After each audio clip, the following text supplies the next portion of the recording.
बचे हुए हैं, चंद बच्चों से हम लोगों ने बात किया, लेकिन कहते हैं ना कि किसी चीज का एक टाइम है। तो आप मान के चलें कि ये पार्ट 1 था, पार्ट 2 अब बाकी है। और आज हम लोग यही इतने ही बच्चों से बात करके इस पार्ट 1 को क्लोज करेंगे, क्योंकि टाइम काफी ज्यादा हो चुका है। और फिर आफ्टर 10 डेज हम लोग मिलेंगे इन बच्चों के साथ भी, और जो बच्चे और बचे हैं पार्ट 2 में उनसे भी पूछेंगे उनकी समस्याएं।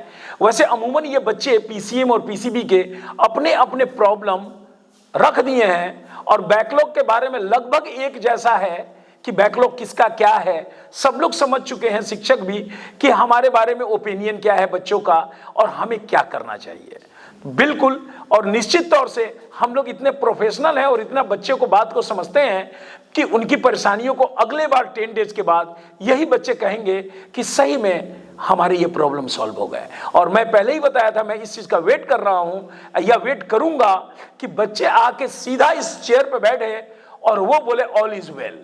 उसके बाद मैं उनसे क्वेश्चन करूं कि मुझे नहीं लगता है ऑल इज वेल, तुम इसका जवाब दो। वो सीधा बोले ऑल इज वेल। और मुझे उम्मीद है कि शिक्षक हमारे जरूर मेहनती हैं, प्रोफेशनल हैं, कुछ भी उनके शिक्षा देने में या उनके एजुकेशन में कहीं किसी तरह का प्रॉब्लम नहीं है, क्योंकि हम लोग प्रॉब्लम वाले को रखते ही नहीं है, क्योंकि हर तरह से जांच पड़ताल करके रखते हैं। अब रहा बात कि हमारी क्षमता जो है, हम अपनी पूरी क्षमता के अनुसार काम करें, मैनेजमेंट भी काम करे, शिक्षक भी काम करें। और बच्चों को तो मैं हमेशा कहता हूं, बच्चे मीन्स स्टूडेंट मेरे, कि उनकी क्षमता बढ़ाना मेरे ऊपर है। मैं जैसा करूंगा वैसा वो बढ़ते जाएंगे, और मैं रुकूंगा तो वो रुक जाएंगे। आज स्टूडेंट कहता है कि वाकई आज मटेरियल काफ़ी टफ है और बहुत तरह का एडवांस मटेरियल, पहले हल्का मिलता था। सच कहें तो हमें भी नहीं पता था कि अच्छा मटेरियल कौन है। मैं भी सीख ही रहा हूँ, और मैं आज करीब 10-11 साल से सीख ही रहा हूँ, और मैं बता रहा हूँ मैं हमेशा सीखता ही रहूंगा इसी तरह से। तो इस तरह से हमारे यहाँ किसी तरह से मटेरियल, यानी आप नाम बताएं, बुक विद इन 10 डेज, कोई ऐसा शिक्षक नहीं कर सकता। वैसे कोई टीचर मुझे कहता ही नहीं है कि किताब मंगाइए, सिर्फ बायो वाले सर को छोड़ के आज तक किसी शिक्षक ने नहीं कहा कि मुझे ये किताब मंगाइए। केमिस्ट्री वाले सर, शमसू सर को मैंने पूछा तो वो बताए, सर ये किताब मंगा लीजिए, आ गया। वॉल्यूम 1, 2 दोनों। बायो वाले सर जब बोलते हैं 3 दिन में 4 दिन में उनके हाथ में, मैं कहता हूं सर ये लीजिए, आ गया। कभी वो ऑनेस्टेज आएंगे कि हमने बोला सर आपने नहीं मंगाया, जरूर बोलेंगे, लेकिन मैं ऐसा नहीं करता हूं, क्योंकि मैं इसके लिए अपने काम के लिए हमेशा रेडी रहता हूं कि नहीं ये काम करना है, क्योंकि मटेरियल मुझे चाहिए और मटेरियल होना चाहिए।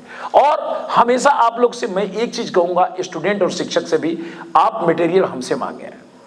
आप जो क्लास में पढ़ाते हैं और उसके बाद जो क्वेश्चन कराते हैं, सिलेबस एक लेसन खत्म होने के बाद आप हमसे कहें मैं बुक दूंगा, आप पढ़ाएं ना, देखिए कैसा हो जाता है। लेकिन आप मन में सोचेंगे एससी वर्मा नहीं पढ़ाना है, छोटा मोटा पीवाईक्यू निकाल करके पढ़ा देना है, तो इस तरीके से तो ये बच्चे अच्छा नहीं कर पाएंगे, और निश्चित ही आप भी अच्छा नहीं कर पाएंगे, आपका परफॉर्मेंस अच्छा नहीं हो पाएगा।